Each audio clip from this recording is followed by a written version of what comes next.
A very good evening and welcome to everyone who's come to the Runcie Room this evening for the annual Yerushah Lecture. The annual Yerushah Lecture in the Faculty of Divinity was established a good while ago now with a benefaction from the Righteous Persons Foundation created by Steven Spielberg from the proceeds of the 1993 film Schindler's List. I should say, by the way, it's a particular delight to see Professor Nicholas Delange here with us this evening, who was the key figure, I think, in bringing this whole long-lasting lecture series into being. The lecture is, of course, devoted to Jewish heritage in all its manifold aspects, with a particular emphasis on the transmission of Jewish identity and values across generations. Well, we have a dual lecture tonight, featuring our two speakers. First of all, the Rabbi Dr. Lindsey Taylor-Guthartz, who is a teaching associate here at the Faculty of Divinity in Jewish Studies. She received her doctorate from University College London in 2016. And in 2021, she published her first book, Challenge and Conformity, The Religious Lives of Orthodox Jewish Women. A postdoc at the Centre for Jewish Studies at Manchester University has laid the foundations for her second book, which she's working on at the moment, an ethnographic history of the Limud Festival, the cross-communal Jewish conference founded in 1980. And she was sharing with me just a few moments ago some of the archival difficulties of tracing the full history through those years. She's lectured at Oxford, SOAS, KCL, and at Vassar, New York, and has also taught at the London School of Jewish Studies since 2005. In 2019, she founded the Pop-Up Beit Midrash, and in 2021 received her Orthodox rabbinic ordination from Yeshivat Maharat in New York. Our second speaker is Soferet Dr. Jen Taylor Friedman, a full-time Torah scribe and teacher of scribes based here in Cambridge. And I was enjoying our conversation just a few minutes ago, hearing just what that involves. It's a wonderful craft process. I love the whole sound of it. She's notable for having been the first known woman to write a Torah scroll for ritual use. Her doctorate from the École Pratique des Hautes Études in Paris is in the paleography of Torah scrolls, and she specializes in preserving the written culture of lost communities by using their scripts to write new scrolls. As such, her 8th Torah scroll is based on an 18th century Spanish-Portuguese script, and her 9th is projected to be in a style from late 19th century Romania. Work has featured in exhibitions, universities, museums in Europe, Israel, and North America, and she founded and still co-leads STAM Scribes, a collective of scribes from progressive denominations serving progressive communities. Her newest initiative, and she was telling me about this just now too, involves writing Megillot Esther on giraffe skin. Anyway, I should just say a little extra something. The Yerushah Lecture is, from the point of view of the faculty, our annual showcase event for Jewish studies, which seeks to bring together research, teaching, and to introduce that to a wider public audience. And as such, it's particularly good to see people gathered together today, because we are also involved in the faculty at the moment in collaboration with the Faculty of Asian and Middle Eastern Studies and colleagues from a number of other departments in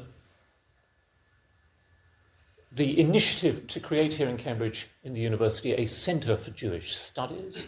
We are hoping to inaugurate that process, as it were, within the next year or two, while it's in a centre which would itself, endeavour to bring together the enormous strength that Cambridge has, as it were, spread and diffused among so many departments in this central area of interest for us all, and to engage not only to promote research, but also to teach, to develop, to engage the wider public with that. So with that in mind, I would now like to invite the first of our speakers, Lindsey to give her part of this lecture.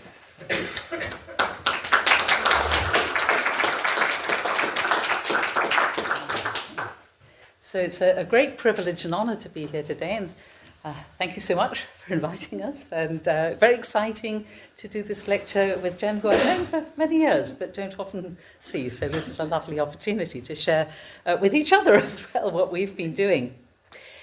And I wanted to consider the position of particularly Orthodox women rabbis and how this is evolving. This is very much something that is contemporary, moving as we speak, and it's been very exciting, also in my capacity as an anthropologist, to be in on the earlier stages of it and watch how it's actually unfolding. So the women in the Reform movement have been ordained as rabbis since 1972, and in the conservative or Masorti movement since 1985, it has been noticeable that Orthodox women have entered the field much later, a pattern that is replicated in other areas of Jewish life. So between 1994 and 2006, 4 women were privately ordained by individual rabbis, and only in 2009 did we have the first institution set up and actually ordaining women as a purpose-built institution. That's Yeshivat Maharat in New York, which has now ordained over 100 women, of whom I am one. There are now other institutions, such as the Harel Yeshiva and the Hartman Institute in Israel, that are also ordaining women. So I would guess, and I tried to find an exact figure but couldn't, there are probably approaching 200 Orthodox women rabbis today worldwide. And by no means do all Orthodox institutions and leaders recognize that ordination, or smicha, as it's called in Hebrew. We're still very much in the early stages of this phenomenon. And as I have personally been involved in this trend as a Yeshivat Maharat graduate, I'd like to share some reflections on where we are now, particularly, focusing mainly on the UK context. There's a lot to be said about both America and Israel, but I'm not really going to look at that so much.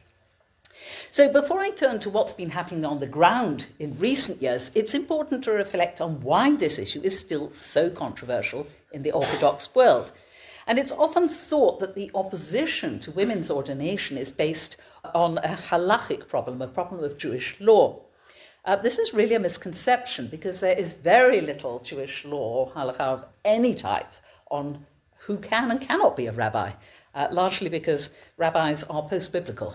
And there isn't anything very relevant in the Torah or other texts. So the role of rabbi is really only about 1,900 years old, which is terribly recent in Jewish terms. So we really need to think much more about terms of what is it that rabbis do that might involve halachic Jewish legal problems.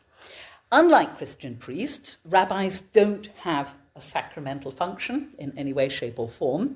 They are primarily qualified to give decisions on matters of Jewish law. So smicha, ordination, is quite similar in some ways to qualification as a lawyer.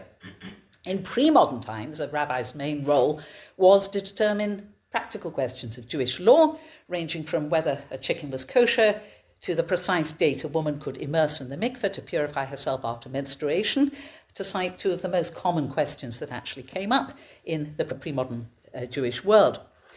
And it's primarily in modern times that the additional roles for rabbis that we now have developed, sometimes, in fact, quite often under Christian influence. So modern rabbis are now expected to perform pastoral duties, to give sermons, to oversee life cycle ceremonies, to organize educational and welfare programs, lead services, and so on. But most of those functions were not performed by pre-modern rabbis, or perhaps only on very special occasions.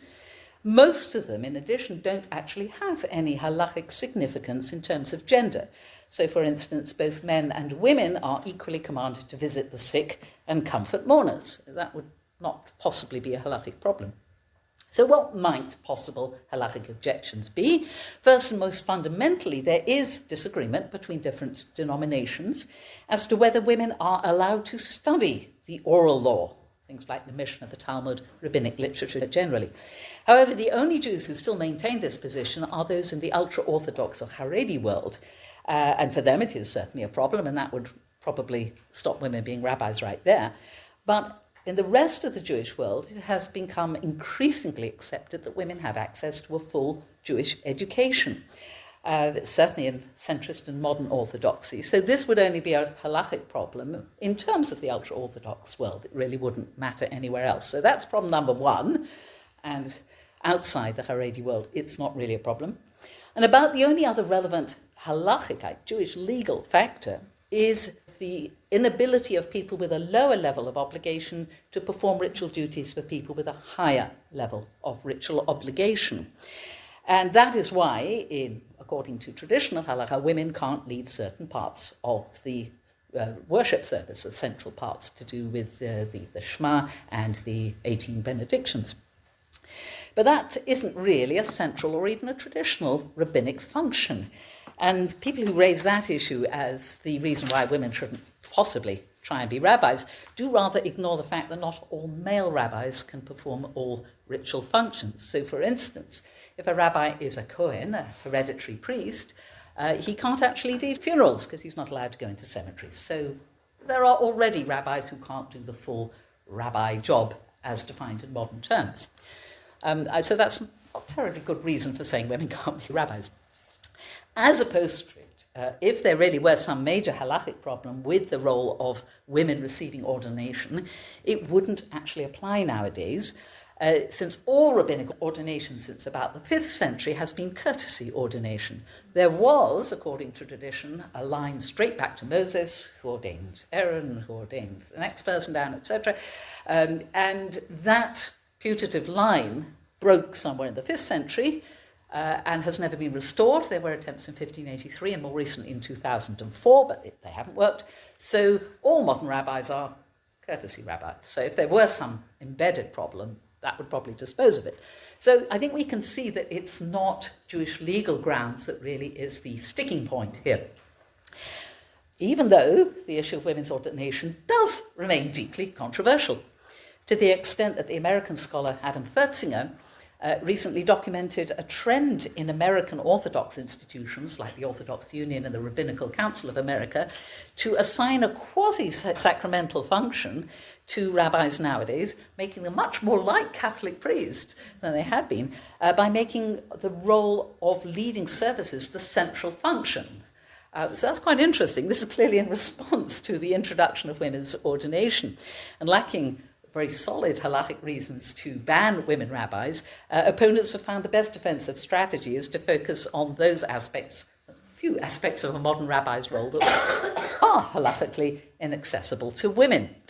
And that's pretty much leading services because nothing else really is much of a problem. So that just serves to highlight the central fact that the objections to women rabbis are less to do with Jewish law and much more to do with social and political aspects of women's roles, notably their access to leadership roles, which confer power and authority. In addition, the political landscape of local Jewish communities plays an enormously important role here. So, for instance, in the UK, though the chief rabbi does have power and authority over the Orthodox community, he shares it with the London Beth Din, or rabbinic court, which is constituted of religious judges, dayanim, who are all from the Haredi community, the ultra-Orthodox community. So that gives you a political landscape that is not, I would say, conducive at the moment to women being rabbis. And if we look at what's happening with Orthodox women rabbis from this perspective, their access to power authority or the denial of that access, rather than whether or not there is a halachic problem, we will see that we can get much more insight into what is actually going on, how and why the situation is changing. And there is no doubt that it is changing, in fact, surprisingly rapidly. And here the ideas of Thomas Wartenberg, a contemporary American philosopher, are quite useful. He places emphasis on the social context and embeddedness of power and how it combines both coercive and consensual aspects. And for Wartenberg, power is exercised within a social field in which various sets of players can make choices about whether or not to support somebody who exercises power. And this can work in several ways. Existing authorities can prevent new individuals from gaining power or participating in the exercise of power by using their own control of institutions and sets of supporters to deny access to power to the newcomers. So, for instance, the Orthodox Union in America has banned member synagogues from employing women as clergy and has threatened to expel synagogues from the organization who don't conform to this. Or in this country, the chief rabbi can sack women rabbis from their jobs in Orthodox communal institutions, as happened to me for a month. However, in contrast, new alignments of supporters can take the side of newcomers and resist such coercion. In my case, some of the trustees and funders of the institution where I had been teaching resigned or stopped their donations, and there was a sizable and public campaign for my reinstatement, which seems to have played an important role in the chief rabbi's reversal of his decision. In addition, those who back new candidates for the position of power can set up new arenas and institutions in which the newcomers who seek authority can function. And we can see this very clearly at the moment. There is a new Orthodox community called Kehilat Nashira in Boreham Wood, just north of London, who have chosen Rabbi Miriam Laurie, a graduate of this very faculty, as their rabbi, and they are slowly building a whole new community, expanding their membership and their activities. So what has enabled this process of change? After all, in the UK, the very notion of women rabbis was absolutely unthinkable just a couple of decades ago, but we can identify several factors and developments that have made the latest events possible and that will undoubtedly continue to influence future developments. And without these changes in wider Jewish society, and indeed in wider non-Jewish society, there would be no possibility of Orthodox women rabbis. So if we look within the Jewish community, the first factor, I think, is the enormous access that has been granted to Jewish women to higher levels of education ever since the 1980s. And the trend started in both Israel and America. It took some time to get to the UK, but a far higher percentage of Jewish children now attend Jewish schools and acquire the rudiments of Hebrew and Jewish knowledge.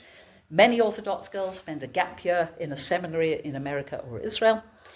Community education programs in the Orthodox world have multiplied out of all recognition, including London School of Jewish Studies adult education program. And in the last 2 years, programs for much more advanced Jewish education for women have been set up, ranging from the Susie Bradfield Women Educators Fellowships to the Iyun program of advanced halachic studies at London School of Jewish Studies. So in addition to this, new ritual opportunities outside the established synagogues have also started opening up spaces for women both to act and to learn new skills. Women's tefillah group services led by and for women only began in the UK in 1992. From about 2013, they've been overtaken by the even more popular what are called partnership minyan services attended by men and women, in which women can lead certain parts of the service, read from the Torah, have aliyot going up to the Torah, and give sermons. As a result of the proliferation of new ritual arenas, there are new opportunities for girls to celebrate their bat mitzvahs by learning to read the Torah or other books of the Bible, giving a sermon. And increasingly, Orthodox girls, certainly in London, are celebrating double bat mitzvahs. So they'll do one at home, often at a private partnership minyan service where they can participate actively, and then they'll do one at the local synagogue where they're usually limited to doing a little talk in the social hall after the service. But this is becoming a thing. The United Synagogue itself, the largest Orthodox organisation in the UK, has made some concessions in the area of ritual to women. Women can now recite the Kaddish memorial prayer for deceased relatives in synagogue. They can now deliver eulogies at funerals. They can now participate in the funeral in this sense of shoveling in the earth to the grave, which used to be men only. In some synagogues, women even read the prayer for the royal family, which is recited in English and thus feels not quite part of the real service to many people, though it has biblical warrant. These were never halakhically problematic activities, but it was often claimed that they were, and women were not allowed to do them. And there has also been a much more expansive admission of women to lay leadership roles. In 1994, women were allowed to be elected to the Council of the United Synagogue and to individual synagogue boards. In 2001, they were finally allowed to serve as chairs of synagogue boards, with the first 10 women elected in 2013. So about a sixth of the available positions were immediately filled by women. In 2014, they were allowed to serve as 4 out of the 8 trustees of the United Synagogue. And in 2021, the last barrier fell. they are allowed to stand for President of the United Synagogue. It hasn't happened yet, but watch this space. And even the slightly more to the right Federation of Synagogues elected their first women to a synagogue board in 2013. So it's slow, but it's moving. This is all new. And all this, of course, has been taking place against an increased emphasis on equality for women in general society, in political, educational, business, and health roles. Religion is still protected to a certain degree by various legal loopholes, but as social views of women's role change, and as a younger generation of women increasingly can't see why they should have to accept secondary status in their own religion, there is more and more pressure on the current religious authorities to make concessions. In addition, the numbers of members of the United Synagogue are declining quite dramatically. The latest figures showed a 37% drop in membership between 1990 and 2016, and that is particularly among young people. Some are moving to the Conservative or Masorti organization, which is egalitarian now. Others are setting up their own small community frameworks for religious services, and many are simply abandoning all involvement in organized religious life. So the authorities need to take notice unless they are to dwindle to extinction, basically. Little of this has affected the ultra-Orthodox or Haredi world, which has a very high birth rate and a much more encompassing and isolated worldview, and which encourages women to view their roles as wives and mothers as a supreme sacred duty. So there's a lot more, you could say, job satisfaction in the ultra-Orthodox world for women. And there's no particular need to retain women by making concessions, though even in the Haredi world there has been quite some quite interesting changes. My own story illustrates much of this changing atmosphere in the UK. Having taught at London School of Jewish Studies, popularly known as LSJS, for about 15 years, in 2018 I decided I would take the part-time ordination course offered by Yeshivat Maharat, which involves on-learning study and periods of attendance actually in New York. And it was the same year that Dina Brower received ordination from that institution, and thus becoming the UK's first female Orthodox rabbi.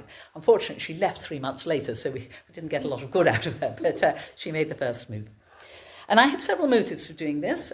I wanted the knowledge. You can't teach yourself halachic literature. It's one of those things that you really need to learn in context with teachers. Plus, I did see it as a political action that would actually pave the way for other people later on who would be able to do more with it. Rather like the first women doctors or lawyers, you have to have a certain number of people coming. You need boots on the ground of people who just keep coming, and I felt I could do that, even though I had no ambitions to serve as communal rabbi, perish the thought. So I told London School of Jewish Studies, and they told the chief rabbi, who is president of the organisation, and he promptly sacked me from my teaching job, though at that stage the college, the London School of Jewish Studies managed to get me reinstated. I was told they couldn't guarantee what would happen when I actually graduated. I think everyone was hoping I would fail or drop out or something. And sure enough, 2 months before I graduated in 2021, I was told the chief rabbi had fired me again, and this time he was not changing his mind. And there was about a month of very spirited controversy in the Jewish press. It got into the national newspapers, it was covered in Israel and America, and I even appeared on the famous Women's Hour program with the wife of a religious judge, a Dayan, representing the opposition, who was, luckily for me, woefully underprepared. There was also a very vocal campaign on my behalf, and there was a very quiet line of very surprising people ringing me up to tell me that they were on my side, many of whom didn't actually approve of female rabbis at all, but didn't see why somebody should be sacked for becoming one. So I was summoned to a meeting with the chief rabbi, who told me he didn't have any halachic objections to women rabbis, but he felt his reputation would suffer in the Haredi world if he allowed me to continue. So eventually, and for totally unstated reasons, he did reverse his decision. I got my job back, though it's notable that no United Synagogue has invited me to speak there for the last 5 years. And I had taught in United Synagogues in previous years, so I suspect there's one of those very English under the radar bands that are never written down, but everybody knows. So looking back, I can see the way in which changing understandings of women's roles in wider Jewish society have led to pressure that the chief rabbi could not resist. The alignments realigned a little bit. And that is probably what forced him to drop the very public move of firing me and to adopt much less visible tactics. As Adam Hertfurtzinger has observed, religious change does not come to fruition exclusively through the liberal-minded elements that seek to assimilate novel ideas within their theological worldviews, but no less so through the defensive strategies that are put forward by the devout with the intention of combating these liberal modifications. So sometimes these backfire as the wider social context changes. And what we are seeing now is a shift. Power is a dynamic social relationship. And in order for power to exist, a whole set of social practices has to be coordinated in certain very particular ways. And we are seeing a shift in those alignments and in public opinion. In turn, that has an impact on power holders who have to weigh out the pros and cons of making concessions in order to retain their own authority. In addition, the growing presence of Orthodox women rabbis in the UK, there are about 5, I think, of us now, working in different fields, is having an impact on the Orthodox community's perception of women rabbis and their abilities. And it's probably far too early to predict what further changes will happen, when they might happen, or how far they will go, but the process is unfolding and it's moving unmistakably in the direction of change.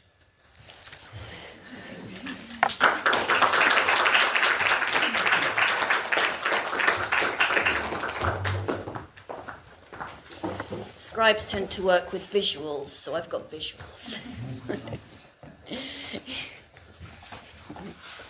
So, my story is in some ways a continuation of Lindsey's story. The rabbi thinks about teaching the text, learning the text, delivering the Torah. Scribes work with preserving the Torah and copying the Torah and creating the physical object of a Torah scroll. So many of the same issues are sloshing around, and I'm going to deal with some of those. But as it says in Kohelet, there is nothing new under the sun. Women scribes, Jewish women scribes, are not actually a new thing. So we're going to look at women scribes and then women doing the job of Torah scribe, which is a very specialized subset of scribes generally. We're going to dip into why women haven't been allowed to write Torah scrolls and other ritual texts, how that's been challenged and to what extent that's been successful even in Orthodoxy.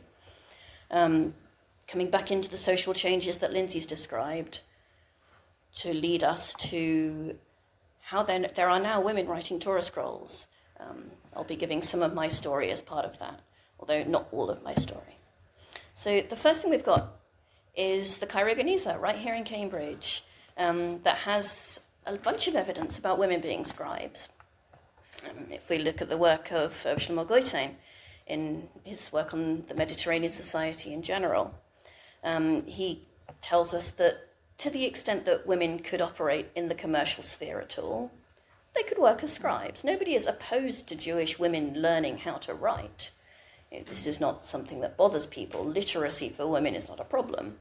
And if women want to have jobs as people who write down contracts and so on, to the extent that it's appropriate to have women sitting out in the public sphere interacting with men, it's totally fine. Go for it. And in medieval Europe as well, we've got women scribes who are known from having signed manuscripts. So manuscripts do not always have colophons. They don't always have the details of who wrote it and when and where. We love it when they do. It's very helpful. But for some reason, scribes in history didn't always write down, didn't have any consideration for future historians. So it's shocking, it really is. But some manuscripts are signed, and some manuscripts are signed by women, so we know they were writing them. Notably, there's Paula Bat Avraham, who was the daughter of a whole family of scribes. She has colophons in at least 5 long works. We've got here, this is another manuscript that's in the UL in Cambridge. It's a volume of prophets and writings, so the latter part of the Bible of the Old Testament. It was written by the first chappie. And then it was acquired by Sarah Bat Shemaiah. And Sarah annotated it quite extensively and added her name afterwards. So I went to visit her a few months ago. So she's our female Hebrew scribe in Cambridge. There's a few others. So the next one may be apocryphal. So the next female scribe who is quite famous, she keeps popping up, is one from Yemen. So she is part of a family from the scribe Benaiah and his many sons who are scribes, and his daughter Miriam, who was apparently also a scribe.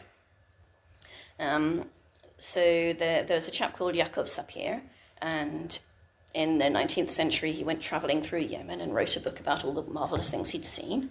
And he says that he was shown a manuscript of the Pentateuch, of the Torah, with a colophon by Miriam. And it says, I wrote this book of the Torah. Pardon me if you find mistakes in it, because I am a nursing mother. This manuscript is, to the best of my knowledge, not extant. Malachi Bet Aryeh said that it was completely apocryphal, which made me sad. But apocryphal or not, here's a colophon that's from a contemporary Megillat Esther, a contemporary scroll of Esther, which is used ritually, in which it says, using Miriam's language, pardon me if you find any mistakes in it, because I am a nursing mother. That was one of mine. But I have a number of colleagues who have also been nursing mothers, and they too use this language in some of their colophons. So here we are echoing possibly apocryphal Miriam. Incidentally, scribal work is quite well suited to being a nursing mother and to having infants, because what you're copying is right there. You can put it down, you can come back to it. It's not like academic stuff where you need to keep the train of thought going, or so, ideally. You can do it at home while the baby is sleeping, if the baby sleeps. So it's quite useful work to do as a nursing mother, unless you're sleep deprived, in which case you might well make mistakes, but this happens. Miriam is sometimes cited as a woman who wrote a Sefer Torah, but we know it probably wasn't a Sefer Torah that she wrote because it had a colophon. Torah scrolls do not get colophons. I think there are 2 Torah scrolls in existence that have colophons, and that's weird. In a Torah scroll, you don't write, I, the scribe, wrote this Torah scroll, because it's not about you. But this brings us to the distinction between ritual manuscripts and non-ritual manuscripts. So ritual manuscripts are written things which serve in rituals, you'd have guessed. So, for instance, we've got a mezuzah, which is the little scroll that you put on the doorpost, in echoance of the words in the Torah that you should write them on the doorposts of your houses and on your gates. We don't write them on the literal doorpost, we write them on a scroll, roll them up, put them on the doorpost, very neat and tidy. So we have a mezuzah, we have tefillin, which is a physical wearing aspect of the same idea. We have Torah scrolls, we have Megillah scrolls, other scrolls of other books which are read sometimes. Divorce documents as well. And ritual documents have a lot of very strict rules governing how they're made. So what you can write them with, what you can write them on, do you have to have them in a particular language? Do you have to use a particular script type, a particular kind of letters? Do you need to have guidelines to keep the writing tidy? Do you have to be in a fit state of mind to write them? If you're passing out from a snotty cold, can you write the Torah? It's a real thing, and the answer is basically probably not. You need to be able to focus. A divorce document, actually, we don't let the husband write the divorce document for his own wife, because we don't trust him to be in a proper state of mind while he's doing it. The wife can write the divorce document, but not the husband, which, who knew? Naturally, when I got divorced, I wrote the divorce document. I did not get divorced for the purpose of writing the divorce document, but because we could, we did. But so the ritual documents are in a different category than the regular things. Anybody can write out a copy of the Pentateuch. Sure. But can you write out a Pentateuch on a scroll for use in the synagogue? Now that's a completely different animal. But why? And this is going back to what Lindsey was saying about power. The Torah scroll represents the power. we've agreed that the image of the Torah scroll is what serves us instead of statues of gods. Lee Levine's work on the architecture of the ancient synagogue, he points out that other people have niches in the walls with statues in them, and we have niches in the walls with Torahs in them. So in the places where people keep their big feelings, that's where Jews have the Torah.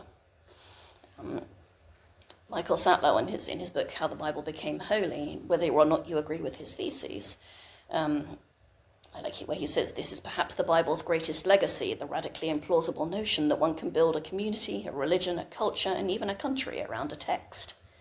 That we agree to put all this authority in a text, and then we let people with certain authority propagate that text. People are allowed to teach it if they're rabbis, very special. And so people who write copies, because a scroll doesn't last forever, there's a similar, okay, who do we trust to transmit this authority? Here we have this object that's representing a lot of power. You can't just let anybody write that, is the subtext. We don't articulate it in that way, but that's the subtext of what's going on. Who do we trust to transmit the power? Not just anyone. So the Talmud says that we have a teaching from Rav Hamnuna, son of Rabbi of Pashranya, from the early layers of rabbinic literature, so 2nd, 3rd century, thereabouts, earlier. He says, Sefer Torah, Tefillin, Muzizot, Shiktavan Min, Mosor, Goy, Eved, Isha, Katan, Kuti, Israel, Mishumad, Psulin. So a Torah Torah scrolls, Tefillin or Muzizot, so Tefillin and Muzizot, smaller subsects of Torah scripts, that were written by a heretic, okay, or an informer, somebody who turns your community over to the Romans, can't be dealing with them, a non-Jew, a slave, also not really properly Jewish, a woman, again, not really properly a person, a child, not a person yet, or a Samaritan, they're like definitely other, or the sorts of Jews who will stand up in the marketplace and say, I think Judaism is a load of old rubbish. These people, says the Gemara, nah, we don't trust them to write the Holy Scrolls. Now, the halachic language, the legal language it uses, is to tie it to performance of the commandment of tefillin.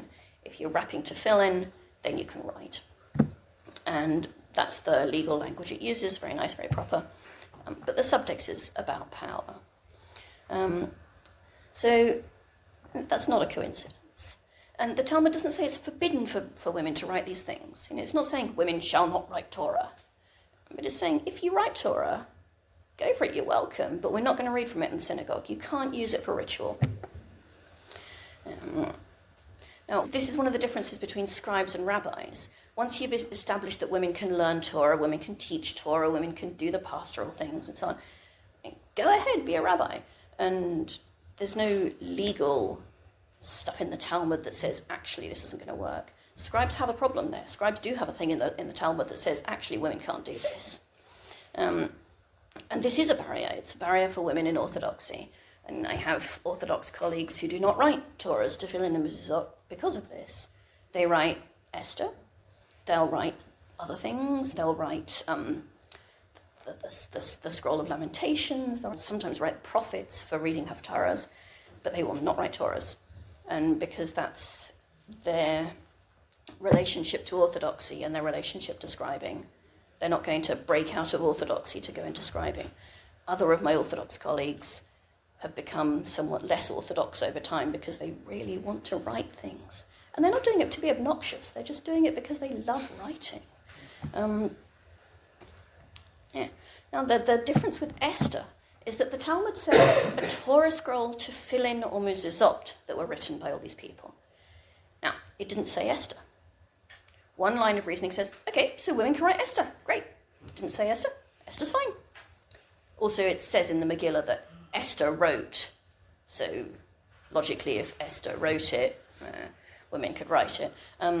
The other line of reasoning says, well, it didn't say Esther, but it didn't need to say Esther. It's obvious that women can't write Esther. So you've got these two camps. Women can write Esther, women can't write Esther. And where you fall on that really just depends on how you feel politically about women, like how you feel about women rabbis. It's just how you feel about women. So we have had women writing Esther. Here's 16th century Stelina Bat Menachem, who wrote a Megillah, aged, I think, approximately 15. So she's the first known woman to have written a Megillah. This is also the first known illustrated Megillah. There's a few others, Megillah scrolls by women, that we know from the signatures. So women have been writing Esther, they want to write Esther, but it wasn't a thing, to use formal terminology. There were women who did it, outliers, but you need critical masses of people. And for that we needed the world to develop. So like Lindsey was saying, you need access to learning, Jewish learning and secular learning, outside the yeshiva. You need outside the institutes of Jewish higher education. You need women who are doctors and women who are magistrates and what have you. And you need women who are learning Jewish texts and Jewish legal texts and this on a higher level. Because you can't be a scribe without knowing a heck of a lot of rules. So many rules. You've got to learn them somehow. You've got to have women who want to do this stuff. You've got to have women who think, you know what, I like doing things for the community, and that extend beyond sort of setting up meals and so on. You need women who are in roles of leadership that make you think, oh, I could do this thing that's associated with power and sacredness and awesomeness. You need communities that accept this. You need communities that will say, oh, you wrote the Torah? Nice. You need communities that are willing to read from works that women have written. This is not trivial. Like, you need communities who want women as rabbis. You need the societal change before you can have that. And then you need men who are willing to teach women all this stuff.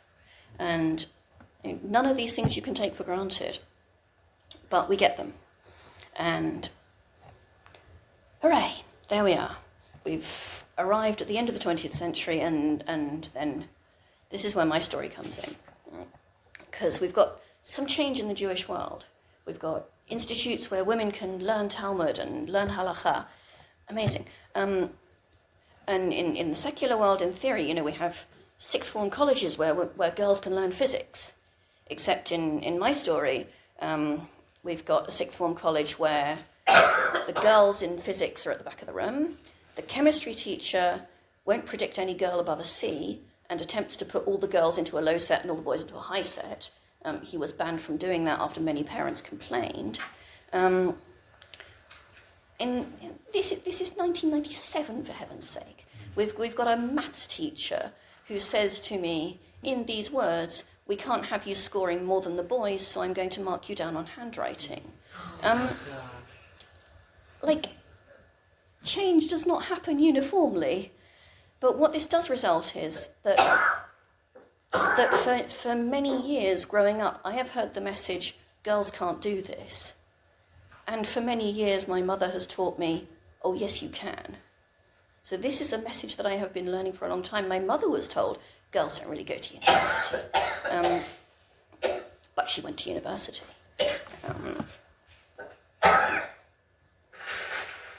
But the strongest message I got from that was, girls can't do this. Oh, yes, you can. You're just going to ignore that message of girls can't do this. So when I get into the Jewish world and I hear the message, women can't be scribes, this is just another of these messages that, oh, girls don't do this stuff. Well, that hasn't stopped me so far.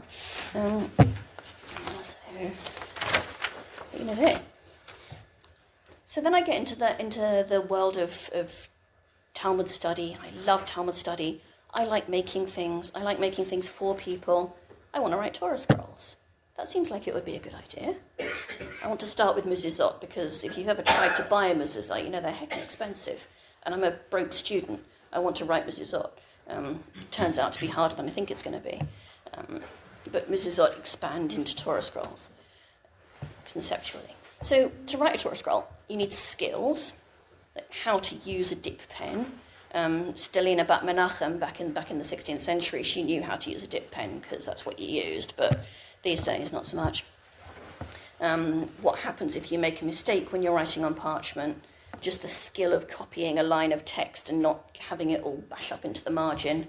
All these skills. Supplies. You need kosher parchment. Where do you get it? If you're going to write a Torah scroll, it's going to take you approximately a year. How are you going to feed yourself while you're doing it? If I write a Torah scroll, who is going to read from it? Because it would be a bit of a downer if you wrote the whole thing and then nobody read from it. You need to know all the rules. You need to know, if I smudge this letter and it's one of the letters in God's name, what can I do about it? How many lines should I have per column? How do I do this? There's tons and tons of rules, and you've got to know them. And you've got to have enough chutzpah, enough cheek to say, you know what, the Torah is the holiest document in Judaism, and I'm going to write it. You also, that I didn't list, need a certain amount of fear of heaven, of a healthy respect for Judaism and its traditions, and you need love of the Torah. Figure that healthy respect for Judaism and heaven and love of the Torah, they're easy, like, got those. We're good. But the skills, got the skills. There are lots of videos on the internet from nerds, and there are some men who are willing to teach because of social change. And a dip pen is a dip pen, whether you're doing it in English or in Hebrew. Supplies, I got access to men who are willing to buy me certain amounts of supplies. So go into a shop and get me some kosher parchment. Thank you very much, love you. Community, a community who was willing to say, we've got a female rabbi, we've got a female cantor, we've got women presidents, some of our biggest donors are women. Why don't we have a woman write the Torah? So that took social change to have that happen. And the last thing that was needed was for somebody to have enough cheek to say, yes, I will do this, despite having to cobble together an education about scribal arts, because there were still no men who would say, yes, you are a woman, I will sit you down and teach you to write a Sefer Torah from beginning to end. And writing a Torah is scary. So there were no men in 2002, 2003 who were willing to do that. There may have been one, but he wasn't willing to do it more than once, and it wasn't me. So out of luck there. So this is, I believe, where Oxbridge educations come into play. I'm speaking to the converted here. But the way Oxford works is you get a reading list, you go away, you do everything on the reading list, and then you come back and you have a tutorial and you're going head-to-head with a world expert in your subject. And then you get to the end of your 3 years of undergraduate, and what you've learned is that if you've got a reading list, you can go head-to-head with a world expert. This may or may not be, in fact, accurate, but, undergraduates. So, yeah, what you need to conquer the world is a reading list. Okay, so then we've got, in the scribal world, we've got some Reformed scribes, men who learned with men in the Orthodox world. Here's a reading list. Okay, off we go. I know what to do with a reading list. And that taught me enough cheek to keep going.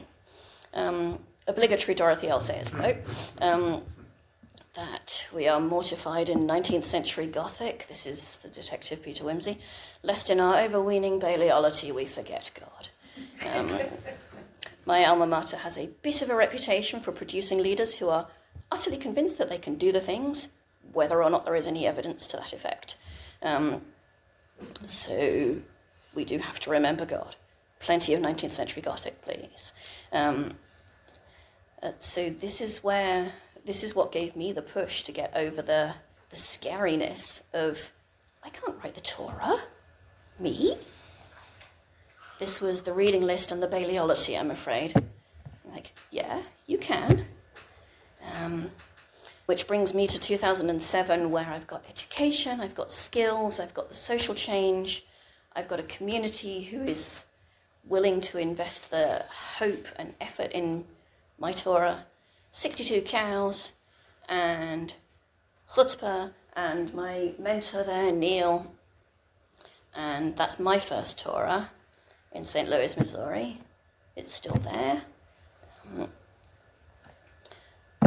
And the other thing that I learned in the yeshiva world was at Pardes, where Pardes Institute of Jewish Studies, they have a rule that if you're holding a bursary, if you're a second-year student or above and you've got a scholarship to stay there, then you have to spend some time learning with somebody who is less far along the learning path than you are. And if you're only in your second year of yeshiva education, you say, I can't teach anybody anything, I don't know anything, that's why I'm still here, I'm still learning. And they say, it doesn't matter, you know more than they do. You may not be able to teach them, but you can help them along the learning path. And that was a very powerful philosophy. And at this point, I did not necessarily know how to teach people to write Torahs, but I knew how to learn with people. And so I have baby scribes. I've got grandchild Torah scrolls now. I've got my students who've written Torah scrolls and their students who've written Torah scrolls. It's beautiful. We've got a whole community of scribes. So this is just the scribes who've written full Torah scrolls. Linda's ahead of me at the moment. I stopped off to go PhD. And there's the others, and some of them wrote one Torah and decided it wasn't for them. And some of them are going strong. And there's 4 more here with their first scrolls in progress. And there's a whole lot of other women who are working as scribes, but not in the Torah scroll reading. Like, lots of scribes never write a Torah scroll. There's some scribes that just do to fill in their whole careers long. They do repair work on Torah scrolls. There's lots of women who do this. Some of them full-time, some of them not full-time. It's very hard to count. But there's a healthy double handful of women who are functioning on the regular as scribes. And we have this fantastic community where we work together, ask each other for help, build each other up, not tear each other down. I am now really lucky that the scribal world is a much less lonely place than it was. And our group is egalitarian. We involve men, if they're nice. Yeah. And one thing that motivates us all is that we all love Torah and we all love writing. And we're writing and learning and we're teaching for love of Torah and love of Jews and love of the Holy One. And it's brilliant. And we're also having a lot of fun. Here's my giraffe. That's just extra. But yeah, that's me.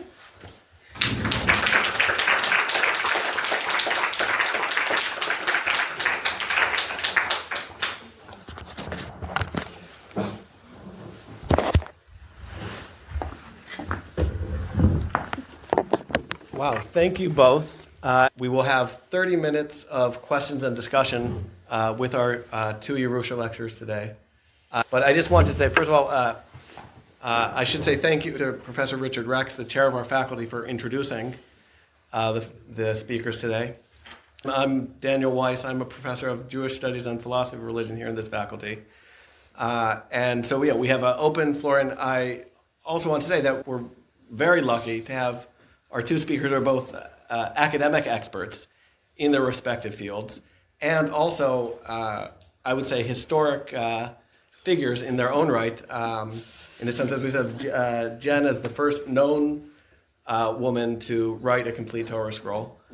And I think also Lindsey, while technically not the first Orthodox female rabbi in the UK, is probably the most, I think, empirically newsworthy Orthodox female rabbi in the world, I think. I don't know if there are any, so I mean, at least in the UK, let's stick with that. But I think in the discussion you can ask, I think they'd be able to field questions both about the academic, historical matters that they talked about and about their experience in these areas. So the floor is open now for conversation. Yeah. Thank you. First of all, thank you both very much for these wonderful talks, and really heartfelt congratulations on having got to where you've got, which is obviously not an easy path. But I've got one question out of my own experience. When I was studying in my rabbinical college, the ordination of women as rabbis was beginning to be discussed. And one of my teachers, Rabbi Louis Jacobs, of blessed memory, he's no longer with us, was a wonderful Torah teacher, and he was very much in favor of the ordination of women. And the student body on the whole was more conservative. So we sort of asked him why, how, and so on. And one of the questions which came up about the function of the rabbi was something you didn't mention, which is judging. My semicha document says you can teach and you can judge. Right? But judging is a very important part of the rabbi's work, and the members of the Beth Din are rabbis. So I said to him once, how can a woman be a judge? I can see that women can do most things that rabbis do, but how can a woman be a judge? And he looked at me very seriously. He said, well, Deborah was a judge. Which I felt actually was a deeply unsatisfactory answer, because Deborah wasn't a judge in the way that a member of the Beth Din is a judge. Thank goodness. What do you think about women as judges? And can you see women as members of the Beth Din? Yes, now that is a halachic problem I didn't bring up, because classically only people who can give testimony, can give edut in a Jewish court, can be judges.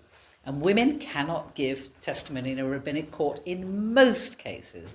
Now there are cases in which women can give testimony, notably in cases involving other women, for instance, which means things like divorce. So yes, that is a halachic problem. That one I think we may have to leave for a generation or so and see if anyone can come up with something around it. At the moment, it is a slow and long process, and most standard rabbis don't become dayanim, don't become religious judges. You have to study extra for that. It takes a long time. That's also, of course, a political thing, so that's why the United Synagogue in this country has an ultra-Orthodox, a Haredi set of judges, even though the members of the community are not themselves Haredi, which I think is a huge problem in itself. So you'd have to have massive social change on that front as well. The halakhah of it, I don't know, I don't actually see a way round that, but then there are people cleverer than me who may yet do that. And I have learnt in this whole process never to say never. If you'd asked me when I was a student here in the 1970s, 80s, will we see Orthodox women rabbis? I went, no, that's impossible halachically, and here I am all those years later, and I actually am one. So I'm not quite sure what strategies you would need to get over that particular obstacle, but maybe they can be found. And in the meantime, I'm very happy to be at stage one of the developments and increasing that. Again, usually with these, the higher you get in qualifications, the more you need a large pool of people. So we couldn't have women rabbis till we had a lot of women who had an adequate education. It may take, we may need X amount of women rabbis before we think about women dayanim, women judges. And I'm happy to wait. And in not sure and certain hope, but pretty confident hope that things will move. So, two questions. One a bit almost frivolous, but I was fascinated by your 62 cows. How did they enter into the story?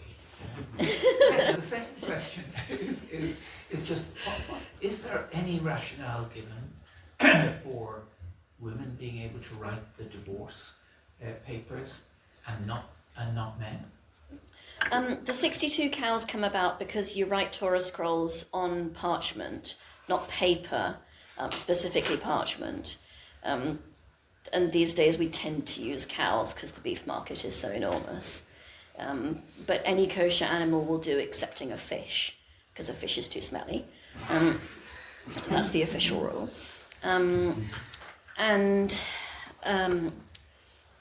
What was question 2? About the divorce. The divorce document, yes. So it's not any men. Men in general can and generally do write the divorce document. It's specifically the husband, because we suspect him of having less than tender intentions towards his wife.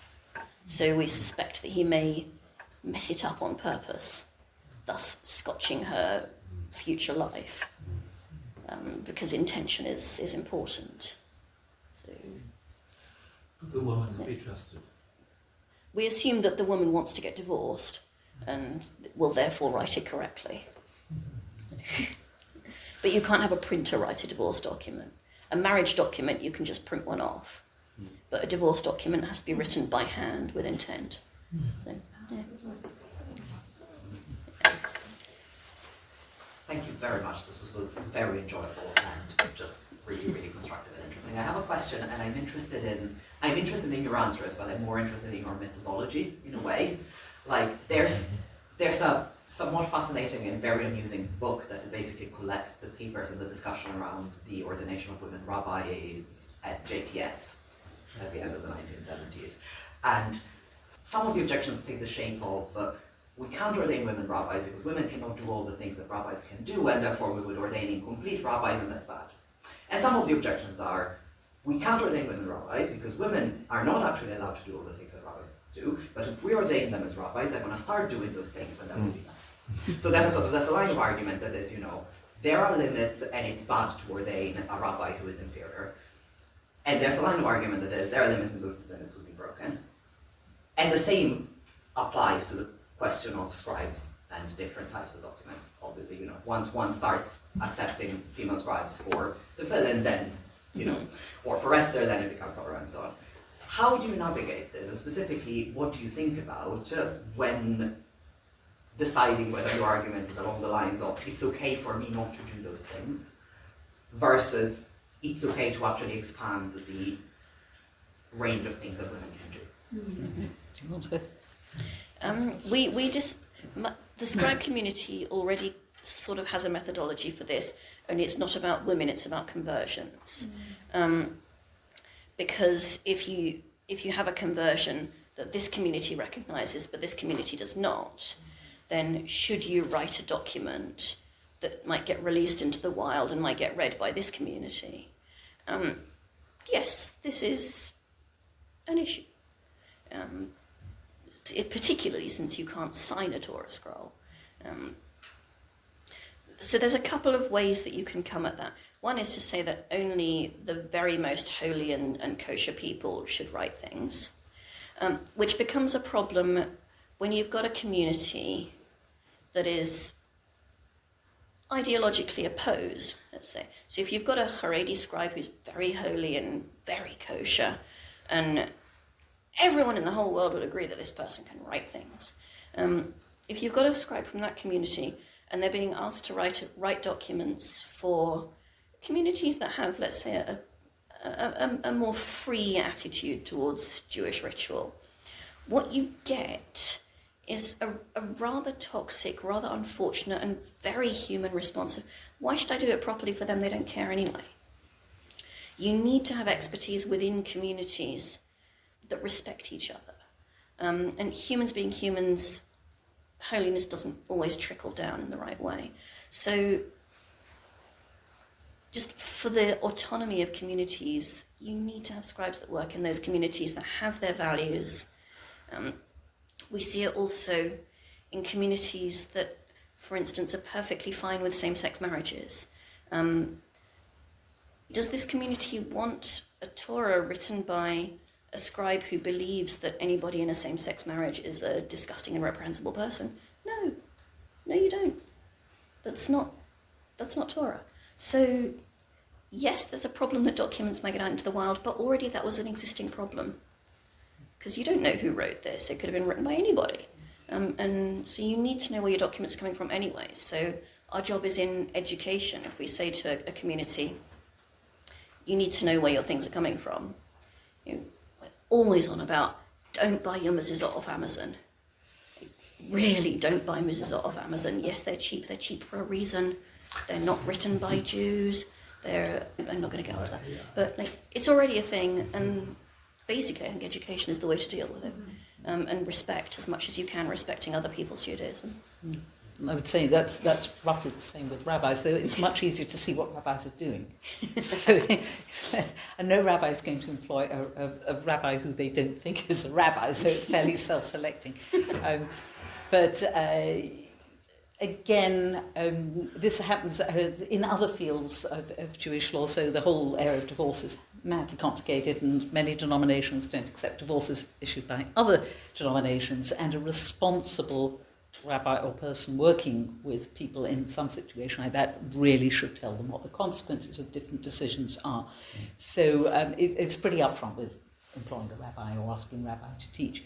But this is something generally, not from documents to legal procedures, that people do need to be educated and need to be aware of what they're getting themselves into or not, and what possible halachic consequences there could be for them and indeed for their children in cases of divorce. So yeah, I think transparency is a good thing in all these areas, really. Yeah. Educating people where they need the transparency. Yes.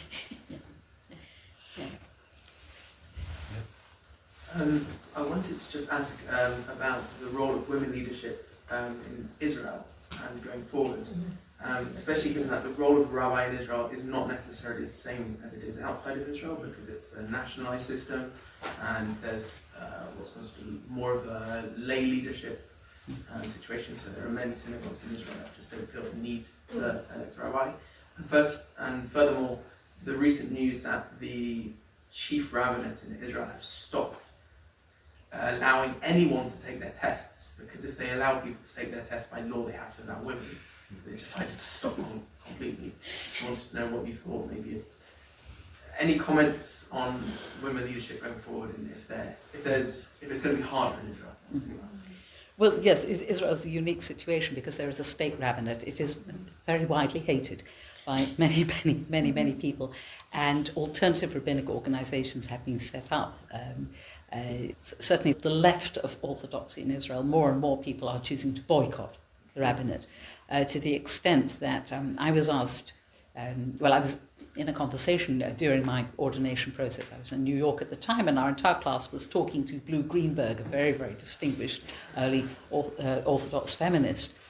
And we were talking about these alternative marriage ceremonies that many people are now choosing rather than the official one. And she said to us, how many of you would advise your children not to go to the official rabbinate if they got married in Israel? And we all put our hands up. So in a way, this again, it's very much this shift in alignments of power. When enough people out there will say, we think the system is corrupt and evil, or just this system is not working, we will set up something else.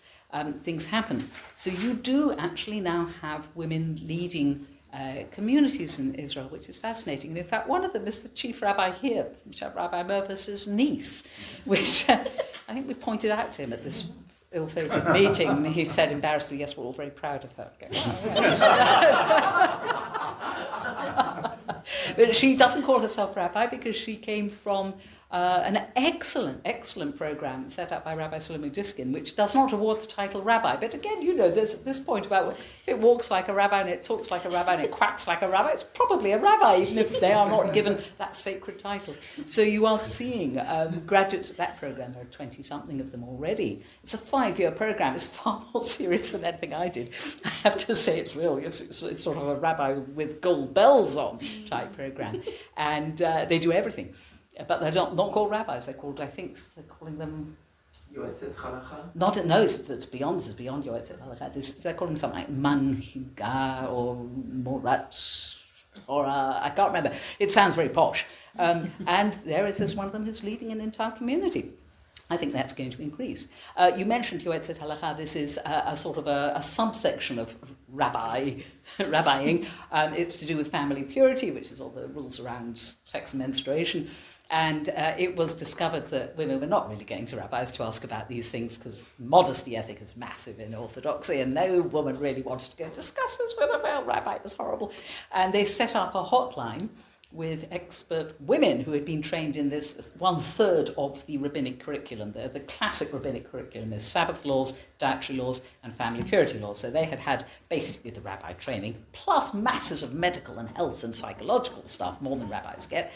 And they set up a hotline, and some of the rabbis were saying, well, nobody's going to call. And they had hundreds of people calling the first week, and it was all these people who had just couldn't go to the rabbi with those questions. And it's been massively successful. It's across the entire world. It's an international hotline. There are 1 or 2 of them who've qualified in this country.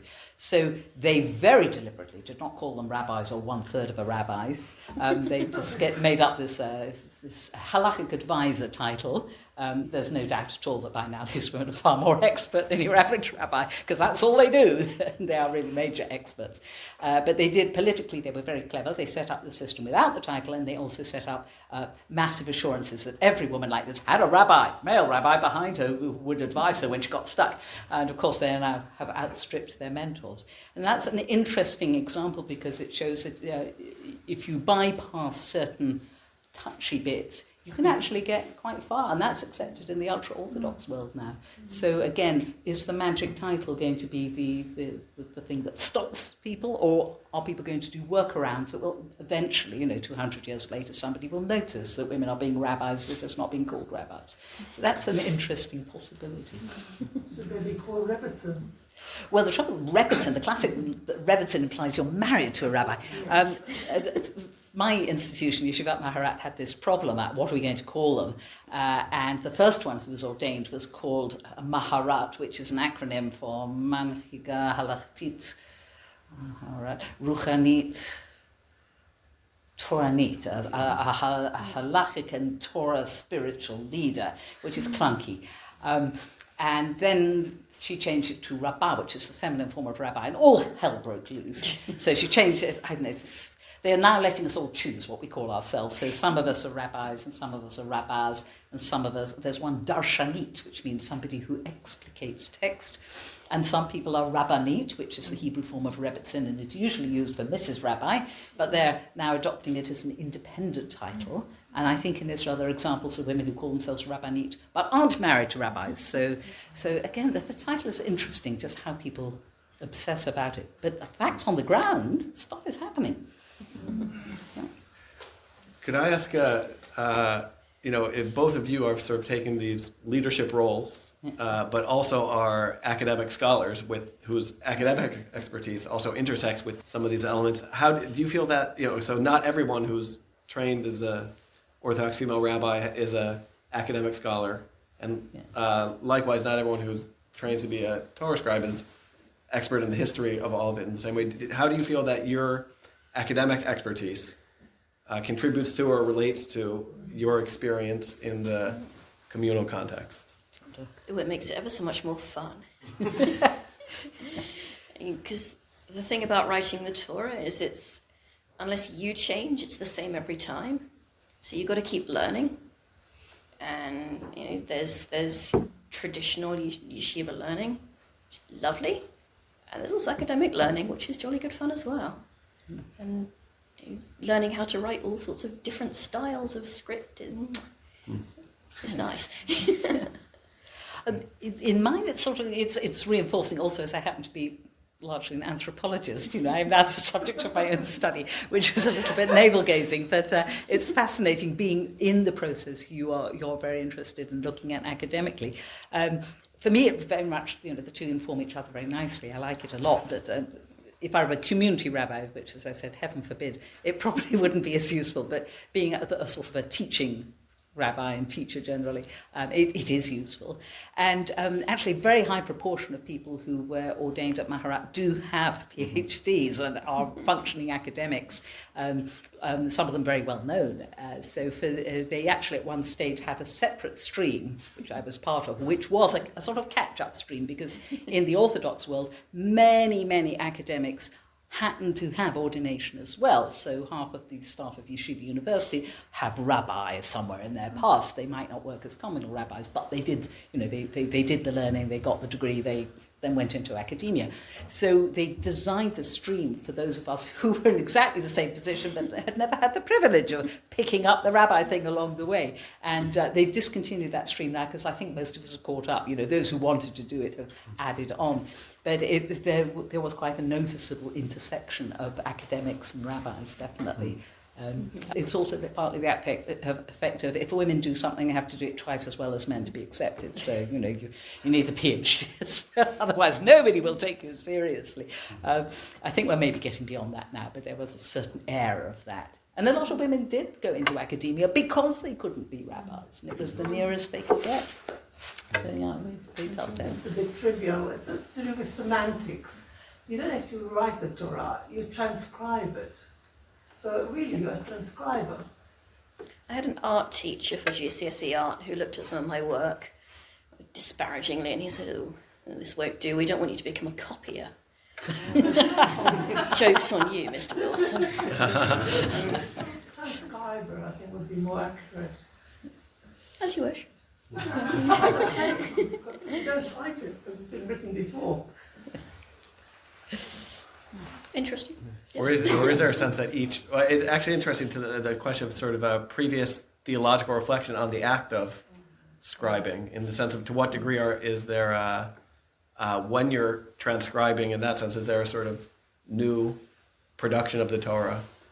Or is there much... See, you're not supposed to write the Torah with your brain switched off. If you don't understand what you're writing, then it's not... There's a range of opinion, as always. It's either not kosher or just not nice. But you are supposed to have your brain engaging. The idea is that the sacredness of it comes from your intention as you're writing. So it comes through your brain and out through your fingers and onto the page.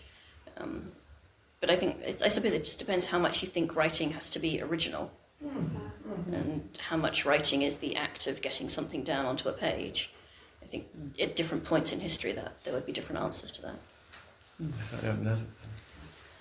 Thank you.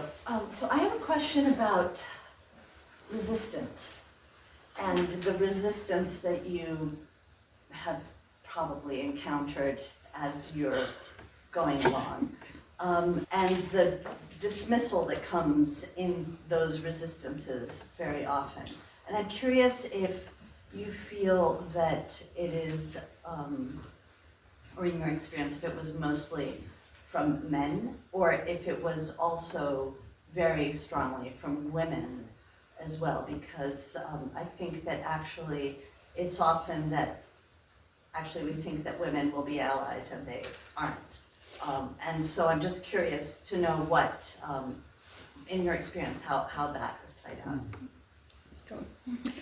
Well, if I can tell a slightly naughty story from my brief episode of fame. I always feel like, Andy Warhol in the future, people will be famous for 15 minutes. I had my 15 minutes. So when I was doing the Women's Hour interview, the wife of a prominent London Dayan, a rabbinical judge, was selected as foil of the opposition. And she unfortunately had not been prepared well, and she got into terrible trouble right away and was a bit aggressive with Emma Barnett, who was running the whole thing, who is really like a guard dog anyway. You would not want to tangle with Emma Barnett. But one of the things she unfortunately admitted was that she was dead against women rabbis and she didn't feel the need, and she was very happy doing what she did, and she didn't need this title, and it was unimportant, and women are just as good as men in Judaism, and you don't need to be a rabbi, which was the basic argument. But she also unfortunately confessed to the fact that she visits people in hospitals and she gets in by pretending she's a rabbi. She actually said this on national radio. It was a very bad look. Getting access to vulnerable people by pretending she has a title that she opposes. So, that was a big mistake. But I was fascinated by the sort of slightly schizophrenic idea here that you could manipulate the role while strenuously denying that you wanted it, which is fascinating. So yes, sometimes you get quite a good pushback from women. That was an extreme case. There are just women who, and I found this when I was doing my research on women's religious lives, there are women who don't want any part of it. They're very happy the way they are, and they find that attempts to change are deeply threatening to their own identity, which I understand in a way. I don't sympathize with it, but I do understand that if somebody comes along and expects you or wants you to do or support someone else doing something you've never done, it's deeply, deeply threatening. And so I think, yes, there is quite a serious opposition from women. Men, it's more, don't want to share toys with you, really. So, which is, again, understandable but not useful. I think a lot of the early suffragettes and the early women doctors and the early women graduates at this university, which unfortunately was the last in the UK to give its female graduates title to their degrees. 1948, I think it was. It was very late, last one. Even Oxford had capitulated. But what do? We kept coming. and eventually got normalised. And I think that's really, eventually all the people who really object. You can see this with the conservative Masorti movement. They really had to wait for, I think it was Saul Lieberman to die before they could get women's ordination through, because he was a superb scholar, an eminent man, but fiercely opposed to women being rabbis, so they just had to wait. He died in 83, I think they ordained the first woman in 1985. So sometimes you just go, okay, that's going to go on for a while. And then general social attitudes will shift and people will go, I don't know what all the fuss was about. Which you look now at women doctors and you go, really? Why did they? Everything from, their brains would explode to, a great one in the discussion is always, we can't provide proper facilities for them. There are only loos for men, so we can't have women rabbis. That actually came up in the Reform movement, weirdly, in the 1930s. Yeah. So, yeah. Yeah, it was worse 20 years ago, but I haven't had an enormous amount of pushback. I got far more pushback for the tefillin Barbie, which is where I put toy tefillin on a Barbie doll, and the juxtaposition of secular and sacred and masculine and feminine pushed a lot of buttons. But I used to keep a folder of vitriolic emails people sent me, just for masochistic purposes. But people in comment sections on the internet, it was more or less evenly divided. The people who would bother to email me directly were mostly men. That dried up after I put a line on my website that said, if you send me tiresome emails, I reserve the right to mock them online and copy your rabbi. That scotched that. But mostly, yes. Yeah. The thing is, when I'm actually directly talking to communities, I can establish that I respect you as an Orthodox community. I'm not going to try and force you to read my Torahs. And if Lindsey rocks up and tries to buy a mezuzah from me, I'll tell her no, because it doesn't fit with your community's view on halakhah and women. We'd have to have a very serious conversation about that. So once you're in person and you can establish respect, it's mostly all right. And indeed, there was one Orthodox man who told me quite approvingly that being a Torah scribe was an appropriate occupation for a woman because it was very modest and you could do it at home. That's some advantage. I said, thank you very much. In person, people are nice enough. And if they aren't, then they at least keep it polite. And online, people are tiresome, but that's a function of online. I think it helps being in the UK. Nobody's been really horrible to my face. I haven't had any nasty emails at all. There are silences in places, but that's very English. I think I see there's a couple more questions, possibly dozens more questions, but in terms of time, we're going to move the question upstairs to drinks, and we'll see if the answers you get are different or similar in a more relaxed context. But I want to let's join together to thank our speakers again. And before we move upstairs, Dr. Iona Hine is going to just make a couple announcements of some future events. So this is just very briefly, and there's more information upstairs, so you may look for the details for yourselves.